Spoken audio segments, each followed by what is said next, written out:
wanted to mention a few things about what we're seeing with some of these tariff trade deals that we see some of these tariff deals, especially the one with China, as being a potential catalyst to kind of get us out of this bear market. We've been trading lower and lower in a pretty well-defined bear channel right now, obviously, and the market's down another 4 cents today.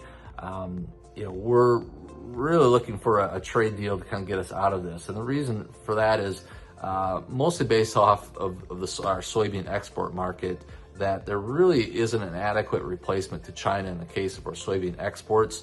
Now, in the case of the corn, I think we've done really well at seeing other countries kind of step in and replace some of that market that's been potentially lost there from China.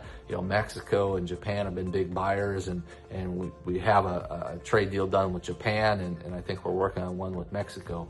The one with China is taking a lot longer because it encompasses a lot more things. But the challenge that we see is that China has consistently, on average, bought almost 1 billion bushels from us each year. And on the low end, they've bought, 450 to 500 million bushels. There's been years where they bought 1.3 billion bushels of soybeans from us. And the rest of the world combined really can't make up that loss. And so that's, I think, our greatest challenge I see in the soybean export market is, what are we going to do if we don't get that deal done and we don't get it soon?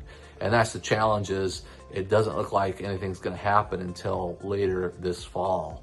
And until we do, potentially the USDA might have to revise some of those exports lower.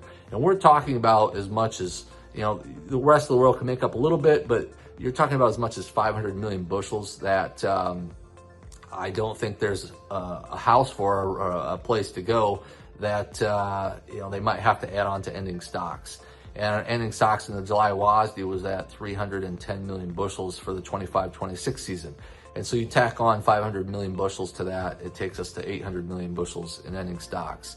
Now, it may seem extreme, but in the 2018 season, we saw ending stocks go to 900 million bushels before. So while it's rare, it's not unprecedented. It has happened before. And in that year, soybean prices went to $8. And so hopefully that's why the trade deal with China is a big deal, at least specifically with the soybean market.